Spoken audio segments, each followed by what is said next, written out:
Good evening, everyone. I'm very happy to be here tonight and to give this lecture. The last lecture concept comes from a professor at a big university a number of years ago who was diagnosed with terminal cancer. And before he had to give up teaching, he had a last lecture for his students in which he shared his life and whatever wisdom he had to communicate to these students. And that's sort of the concept for this series here. If this was the last time I was able to talk to a group of faculty and especially students, what would I say? So thinking about it, I decided to kind of do a grand tour of my life, which has been very interesting, and then at the end we'll have some words of wisdom, especially for our students. I called the lecture From Cheesesteaks to Cheese Grits, a Jesuit's journey, because I am a true and blue Philadelphian who has been transplanted here to the Deep South. And this title kind of reflects my journey. So I want to start with a couple of quotes. Thinking about how to do this, I recalled a phrase from my favorite poet, T.S. Eliot, who said, "There's a time for the evening under lamplight, the evening with the photograph album." So I decided to go back into my photograph albums and kind of build this tour of my life around photographs from my past. And trying to put all this together over the weekend, computer illiterate that I am, I had a lot of fun with PowerPoint, trying to incorporate pictures, using language no priest should ever use as I tried to do this. But with a lot of IT help from others, it finally did work out pretty well. A couple of quotes here which kind of are the theme for my talk. One is that coincidences are God's way of remaining anonymous. Things we think in our life are accidental really aren't. The second quote is, "God writes straight with crooked lines." I think all of our lives are zigzags. All sorts of unexpected twists and turns happen to us over the course of life, but we all end up, I believe, where God wants us to end up. It all ends up just fine, even though we might get to that point by very circuitous routes. And then one of my very favorite quotes I use a lot from Forrest Gump. "Life is like a box of chocolates. You never know what you're going to get." It's a quote I love. Okay. So we start with this photo. This is me on the day of my first communion, 8 years old, standing before I think it was a Packard we had at that point, in my little white suit. And as a Philadelphian, I came from a working class family, grew up in a small row home on a small street. I was really a street kid. And we played in the street, in the gutter, marbles, bottle caps, ball. We made scooters from 2x4s and orange crates to which we nailed parts of roller skates. So that was the world I grew up in. Catholic family, went to Catholic grade school. And then when I got to 8th grade, I think we had the first lucky coincidence. Because I was from a working class family, my parents couldn't afford to send me to private school for high school. So I was all set to go to Cardinal Doherty High with all my friends from 8th grade. But the nun we had in 8th grade, Sister Mary Thecla Damien, took a bunch of us aside, boys and girls, and decided to prep us for the scholarship and entrance exams at the high schools, both for boys and girls. There were two main schools for boys, LaSalle from the Christian Brothers and St. Joseph's Prep for the Jesuits, and several private schools for girls. So after school, we would stay and do English and math. And Sister had the mother of all test files. She had back tests going back about 30 years. And so we spent those afternoons doing English and math from all those past tests. So it came March, and the first scholarship exam was for LaSalle High School, the Christian Brothers High School. So I went down and took it. I got accepted, but no money.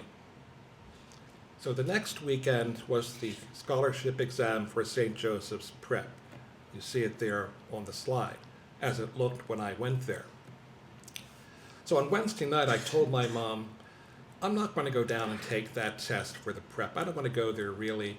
I want to go to Doherty with all my 8th grade friends.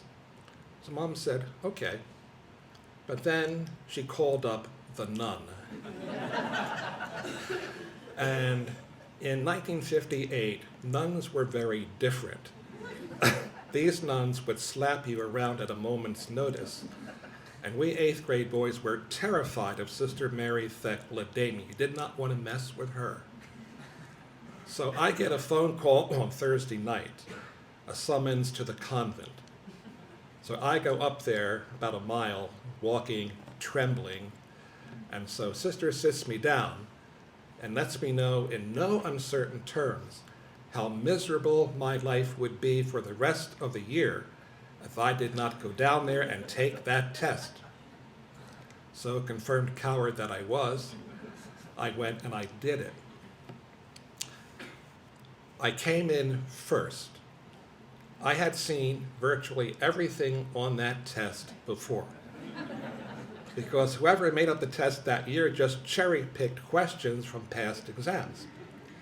So I came in first and got a full 4-year scholarship to St. Joseph's Prep. And Sister knew that I wanted to be a priest. From about 5th grade on, I really knew in my heart that I wanted to be a priest. And Sister said to me, well, maybe this is God's hand. Maybe one day you'll be a good Jesuit. And of course, that came true. As I said, there really are no coincidences in life. Here's a picture of the Church of the Jesuit, beautiful Jesuit church right next to the prep, in which we had our weekly student masses. And here is a photo of my high school graduation, kind of not very clear, but sent to me by my niece. So I was a handsome devil back even then. I was tempted to say on that first slide of my first communion, it was all downhill after that.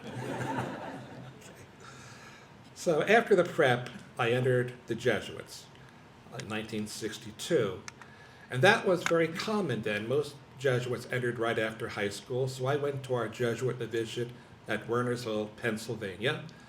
And there I am with some, but not all, of my first year entering class. Then in 1964, I took my vows as a Jesuit.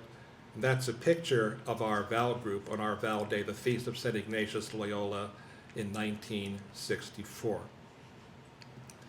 After that, we had our undergraduate training. We had intensive work in Latin and Greek. And then we went to our seminary just north of New York City, where we studied philosophy and then received our bachelor's degree. This is a picture of my family on my vow day. The old lady on the bottom row on the right is my grandmother, this wonderful Hungarian immigrant, extremely feisty. It took a lot of persuading to get her to drive from Philadelphia to Wernersville for my vow day. And so as they were leaving, Father Socius, Father Buckius came up to her and said, Mrs. Williams, we're very happy that you made this effort to come up and see your grandson take his vows. And we hope you'll come back often. And she said, like hell I will. Oh, well. So after getting my bachelor's degree, at that point in the Jesuit training, we go out for a couple of years and do teaching like Matthew Baugh is doing here right now. And before I did that, I got permission to get a master's degree in English. I had enough credits for a major in Latin and Greek classics, philosophy, and English. And I chose English because I learned at that point to really love literature. So I applied to several schools for a master's degree, like Bryn Mawr College, Washington U in St. Louis. And then a friend of mine in my class was going to go to the University of Southern California to study film. And he said, "Hey, Mike, why don't you apply to USC? We'll go out there together. California will be fun." So I said, well, why not? So I applied to the University of Southern California, and a month later got a letter saying, "You're accepted into graduate school, and we're offering you a 4-year, full tuition paid doctoral fellowship in the English department. And we'll also pay you $300 a month to come here, and no teaching involved." So my provincial said, "You don't look the gift horse in the mouth, take it." So I went out to California and really loved California. I loved living in LA. I was at Loyola Marymount University there, going to USC for graduate studies. And then I just moved to Northern California 4 years later to do my theological studies at the Jesuit School of Theology at Berkeley. And in 1975, I was ordained a priest. And that's one of the photos from my ordination. So after ordination in theology, I had a choice. Where will I go to teach? So at that point, Jesuits in higher education applied to schools on a national basis. And so there were 2 schools that wanted me. One was Xavier in Cincinnati to teach in their English department. The other was Gonzaga University in Spokane. One of my Jesuit friends at Berkeley was 1 year ahead of me. Pat Ford had a doctorate from Stanford in educational administration, and he had been appointed at that point Dean of Arts and Sciences at Gonzaga. And he said, "I'd like you to come to Gonzaga and be my assistant dean." So I thought, okay, a choice between teaching English and higher education administration. I think I'd like to try administration. And Pacific Northwest looked more attractive than Ohio. And a lot of my friends were in the Oregon province, so I went to Gonzaga and became assistant dean, then associate dean of arts and sciences, and I remained there for 9 years. At Gonzaga, I was asked to move into a student residence hall. That's my ordination picture, by the way. Another one. Here's Gonzaga, which will make Dr. Callan very nostalgic. She's a grad from there. The spires of St. Aloysius Church, which I will mention a bit later.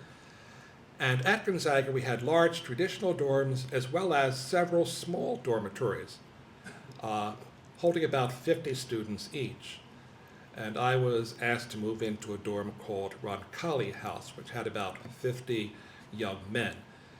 A very close-knit group. We became almost like a little fraternity house there, and my boys were kind of interesting. Here they are. Okay. This was the 70s, and they were kind of wild. Okay. Here's another shot of them. Okay.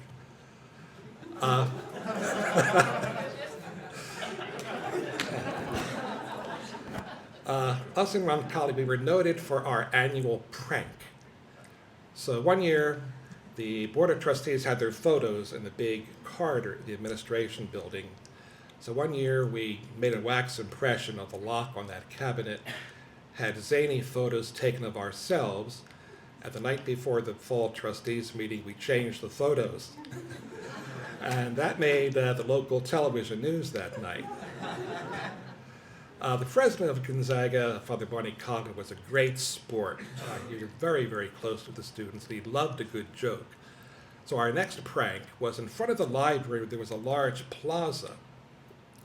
So we went to a company called Rent a Wreck and rented about 5 junkers. And in the middle of the night, we put them in the plaza in front of the library with a big sign, Father Barney's Used Cars. And then they put an ad in the paper with the president's office phone number. And so his phone rang off the hook all day with people wanting to buy a used car from him. But he took it very well, went out to the used cars and had his photo taken with them, and it was a great time. And the other prank, if you look back on that photo of St. Al's Church with its massive, tall steeple, so I walked over from the dorm one morning and I said, oh my God, between the two spires is a banner saying God loves Roncalli. How on earth did they get up there? I did not want to know. But I had great fun with them at GU. And here's something. This is my homecoming king coronation photo. This was like in 1984. Every dorm had to nominate somebody for homecoming king or queen. So my dorm nominated me. We had a dorm filled with nuns who were doing a theological renewal program, and they nominated Sister Rocky. Sister Rocky was a tough nun from the Bronx. She was a hospital administrator, salt of the earth. The students loved her. So when the student body saw me and Sister Rocky on the ballot, we won in a landslide.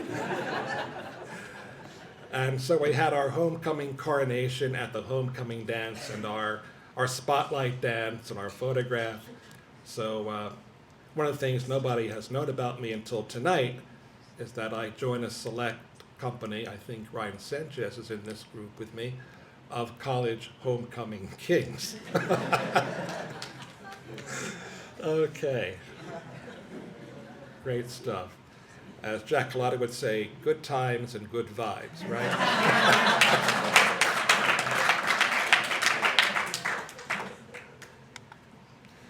Okay. I also became moderator of a sophomore social service group called the Knights. There's one for women called the Spurs. And I got very close to a number of the guys in one year in particular. Became very good friends with them, and they're still my friends today. I'll talk about that later. Here's a photo of some of them at one of our excursions to Hills Resort at Priest Lake in northern Idaho. One of our wilder nights. The guys in this photo, the guy on the right side of the photo, John Bowling, is the mayor of a town in Alaska, Craig. The guy at the bottom owns his own major company in San Francisco. The guy whispering in my ear, Mike Harrington, is a major partner in a law firm in Seattle. And the guy peeking in on the left, Pat Freitag, is a priest in the Archdiocese of Seattle. But they were wild guys, good guys, and they're still my very close personal friends today. And here they are in a little more respectable guys. We had a group I started called the Scotch of the Month Club. Another Jesuit and I began it to teach undergrads to drink in a different way. So we had a group of about 10, and each month we would get a bottle of very good single malt scotch, dress up in suit and tie, and gather for an hour of scotch drinking and civilized, refined conversation. And to this very day, these guys, who are all now successful lawyers and stockbrokers and executives, are still single malt scotch drinkers. And I go to see them in Seattle every summer. Our group has stayed together as friends for over 30 years, and it's still a wonderful thing. And now Spring Hill College. How did I get from Spokane, Washington to Mobile, Alabama? Now here's where coincidences really mean a lot. After about 7 years of administration, I really didn't like it all that much. Didn't like the politics and the repetition. What I liked was being with students. I was also teaching in the English department at Gonzaga and living in the dorm. I said, really, I'd rather spend my life doing things with students in the classroom rather than pushing paper in an office. So one day I was just looking through a publication called the Chronicle of Higher Education, and my eye fell upon an ad from Spring Hill College looking for a dean of students. So that intrigues me. What do we know about Spring Hill College? It's in this foreign place called Alabama. Okay, I applied for it. And I was invited down here as one of the two final candidates. I met Father Paul Tipton, the legendary president of Spring Hill College. We went out together 2 nights in a row, had a lot of drinks together, got on very well, and I could have had the job. But after reflecting on it and talking with Paul, I decided that I really did not want to get out of academics into student life, but I really wanted to stay a classroom teacher. So I did not accept the offer from Spring Hill. But I liked Spring Hill because it was just like Gonzaga. Small student body, very intimate, close-knit community, close relationship between the Jesuits and the students. So I went back to Gonzaga. And a year and a half later, the dean, who was not the same dean who hired me, this was another guy, calls me in and says, I have some news. We're cutting back the budget, and I'm going to eliminate your job. Wow, what a shock. Now, there are times in life when suddenly the bottom falls out, really falls out. I didn't know what to do. I was angry, I was hurt, I was shocked. And then I thought of Spring Hill. So I wrote to Father Tipton at Spring Hill, inquiring if they might have any openings in the English department, and they did. And so I came down here, interviewed, and got the job. If I hadn't just let my eye fall on that page in the Chronicle of Higher Ed, I wouldn't be here today. Coincidence? I think not. I think God's hand is behind all the coincidences and the little zigs and zags that our life takes. And so I came to Spring Hill, where I've been for 29 years and absolutely love it. Okay. Now this brings me to something I want to talk to you about that's really serious. I've never talked about this in public before. I've talked about it only to my fraternity brothers. But by 1994, I had developed a very serious drinking problem. Father Viscardi, the rector, had talked to me about it, but I was in denial. So in 1994, I'd been called, and a lot of the guys on my floor were Lambdakais, and we got along very, very well. And I would kind of joke around with them saying, do you guys accept old people? And they came back and said, here's a bid, we want you to join our fraternity. So in the fall of 1994, I joined Lambda Chi Alpha, and I went through the preparation period with one other student. And then came the week of my initiation, I Week, which we're having right now. I was in my apartment in Walsh Hall. I was having dinner, and I had gone probably through most of a bottle of wine, and there was some water on my stove cooking. And I got up from my table. I guess my foot got caught in the big shag carpeting or the table, and I slammed into the wall, and I guess knocked myself out. And then I just kind of went to sleep on the floor.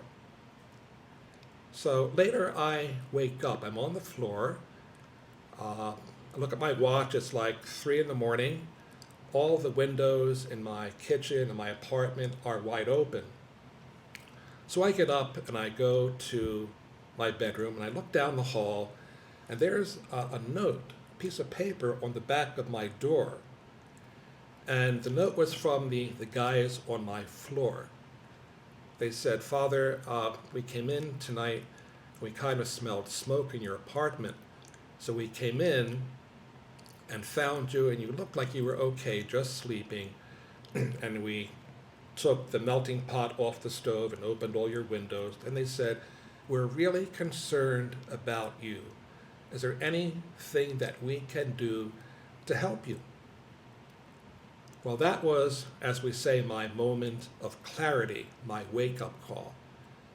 I said to myself, if I'm going to be a role model for them, what kind of role model am I? I've got to face this problem. So I went and knocked on Father Biscardi's door at like 6 in the morning and told him, I have a problem with alcohol. You were right. I need to get help. So I got myself evaluated professionally, entered a 3-month treatment program, and now I've been sober for a little over 20 years. Just after that happened, I had a very profound religious experience. I was dealing with all sorts of feelings of guilt and shame and fear and anxiety at that point. And 2 nights later, as part of our initiation preparation, we had what's known as a trust walk. So I and this other student were taken out into the woods, were blindfolded, and the student was in back of me as my guide, saying, walk straight, stop, turn left, walk fast. That's how a trust walk works. And I found myself getting really, really scared. I was shaking. I could feel the muscles in my stomach tightening up. I was just bracing for that impact into a tree. Then I heard a voice, a clear, distinct voice, saying to me, don't be afraid. The person guiding you is your brother, and he will not walk you into a tree. After I heard that voice, the fear drained away like a plug had been pulled in a tub, and I felt calm and peaceful. Looking back on that experience and understanding what it was, I heard the voice of God at a time when I really needed to hear that voice. All of us have our personal faith that is grounded in our own personal experiences of God. Those are the experiences we turn to and return to again and again all throughout our life. And even today, when I'm feeling upset and anxious or afraid, I go back to that experience because it told me God was with me at that very critically important week where my life changed. And God will also be walking with me every day throughout my life. There is never any time I need to feel afraid or alone. And so at the end of that week, I was initiated into Lambda Chi Alpha. I became their advisor, and it's been just a really great experience. But that night in Walsh Hall, those students saved my life. I could have died from smoke inhalation. The apartment could have caught on fire. Those guys cared enough about me to come and do that. And these are my fraternity brothers. I'm eternally grateful to them, to you. And in exchange, I am also devoted to you more than you can ever imagine in gratitude for what you have done for me. Very, very special. So, here are some of the fun things we've done as fraternity brothers this past year. There's our watermelon bash last September. And just 2 weeks ago, we all went to the food bank, our philanthropy, and spent a couple of hours sorting food. Again, very, very wonderful.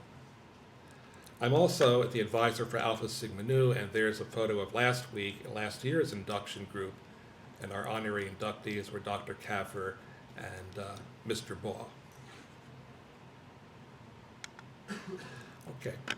Now, another very wonderful part of my life is that I spend part of it in London every year. And it came about back in 1978 when I first started at Gonzaga. I was sent to London to teach in a program that Gonzaga was part of. And to help defray the cost, I wrote to the Archdiocese of Westminster if there might be a parish that needed a priest. So they sent me to a little parish in a little area of London called Soho, just off Piccadilly Circus. Soho is about 10 blocks square. It's really a little village within the big city. And it's really a fascinating place to be. Soho is the center of all sorts of little ethnic restaurants. It's the center of the entertainment industry. All the film companies have their offices and production facilities there. It's also the center of the vice trade. So it's full of porn shops and all sorts of things like that. So walking down the main street, Brewer Street, from our church, you come to the butcher shop, then the barber shop, then the porn shop, then the Italian restaurant, then the market, then another porn shop, okay, et cetera, et cetera, et cetera. And when I first went to the parish, I was walking down Brewer Street one day, dressed sort of like this, and came to a rather notorious corner. And suddenly there was this lady of the evening at my side saying, "Hey, sir, would you like a nice time tonight?" And I said, "No, indeed. I'm the local Catholic priest." And with that wonderful, delicious humor that the Brits have, she said without batting an eye, "Oh, don't worry, love. We'll give you a discount."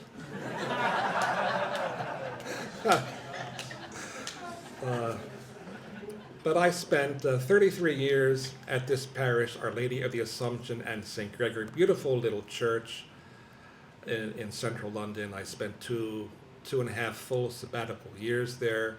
Really a wonderful, wonderful, happy time, and I made many, many friends in the parish who are still very close to me today.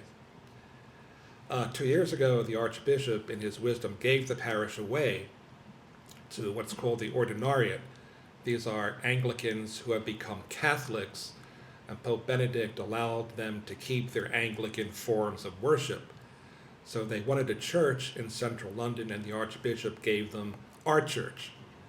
So I was left churchless 2 years ago, but luckily I was able to go to the parish adjoining us, the Jesuit parish at Farm Street, beautiful Victorian Gothic church.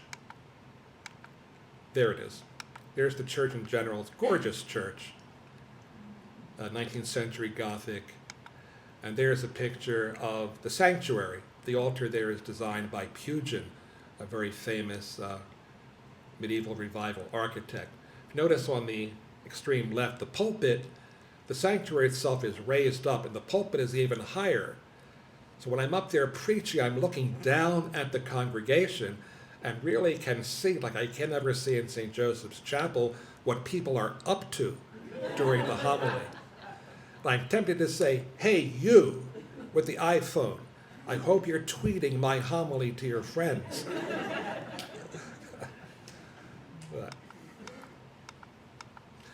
Here's some photos of my friends from the parish in London with me. Another group, this was taken actually last summer at our favorite restaurant in Soho. Then a special photo of my very, very dear friend Sally Baffour and her 2 children. Sally is the niece of the poet and writer Maya Angelou, and she is a very, very close friend of mine. Sally spoke here about 10 years ago when she was visiting her Auntie Maya, who lived in North Carolina, and she is a social worker, and she's a very strong advocate of adoption as the ethical alternative to abortion. So Sally came here to Spring Hill and gave a wonderful talk, and we inducted her into Alpha Sigma Nu. So she is a proud member of our group. Sally has compiled an ebook, which is a compilation of my homilies, about 13 or 14 of them, and the publications got delayed when Maya Angelou died last spring, and Sally took over her website, etc. But I'm coming back from London this summer with the book. I will certainly make it available to all of you who might want to have a copy of it. I'm still very close to my friends from Gonzaga. Here they are, almost 30 years later, a bit paunchier, in middle age. But we get together in Seattle every summer Uh, and they've stayed together for over 30 years as close friends. And that's a real accomplishment. I've done their weddings, I've baptized all their children, and they're all very, very special people. This is taken at Lake Coeur d'Alene in northern Idaho. One of the guys has a lake house there. And finally, here's a photo of one of my very, very closest friends from Gonzaga, Mike Riley. He was my RA in Roncalli House, my dorm director. He is now senior managing partner of a major law firm in Seattle, and he is now the new chair of the Board of Regents of Gonzaga University. A very special friend. I've done his wedding, I baptized his daughter, and when I go to Seattle, I stay at his beautiful home on Lake Washington. Okay, so now comes the advice part. Okay, I want to close with a wonderful quote that means a lot to me by Francois Mauriac. We are all molded and remolded by those who have loved us. And though that love may pass, we remain nonetheless their work. No love, no friendship can ever pass the path of our destiny without leaving some mark upon it forever. It's a great, great thought.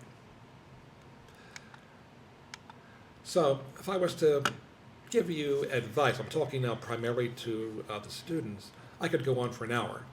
But I know there are probably pints of Guinness waiting in your future or something like that.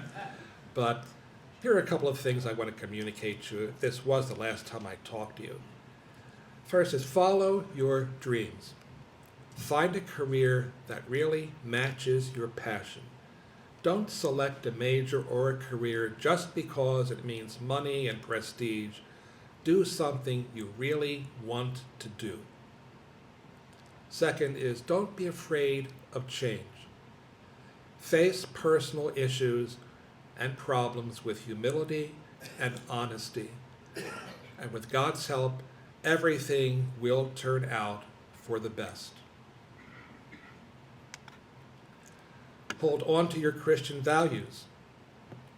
One of our alumni, Patrick Balthrop, gave the best graduation speech I've ever heard, and I've now sat through 35 of them, often asking myself, where is the rapture when you need it? But Patrick's speech, with its theme, you may leave Spring Hill, but Spring Hill will never leave you, really was the best. And it's true. The things you're learning here, not just your major, but the values you're learning at Spring Hill College, your Christian values, they will always be with you. And in the future, when you have to make choices, difficult choices, what you've learned here at Spring Hill will guide you. Trust it and hold on to those values you learn. Then remember that happiness does not come from the outside in. It comes from the inside out. Happiness does not come from things outside you, from careers and money and bank accounts and popularity. Happiness comes from the values in your heart. It comes from in there, and then you live it out in your life. So always remember the source of happiness. Don't get derailed into things that will not really make you happy. You have to work at relationships. When you leave college, you're going to have a lot of friends. But if you don't work at those friendships, they're going to fade away. You have to work at it. You have to be a real friend. And this applies both to friendship and to marriage. You have to work to make relationships work. And if you do, those relationships will be with you as a source of wonderful joy for all of the rest of your life.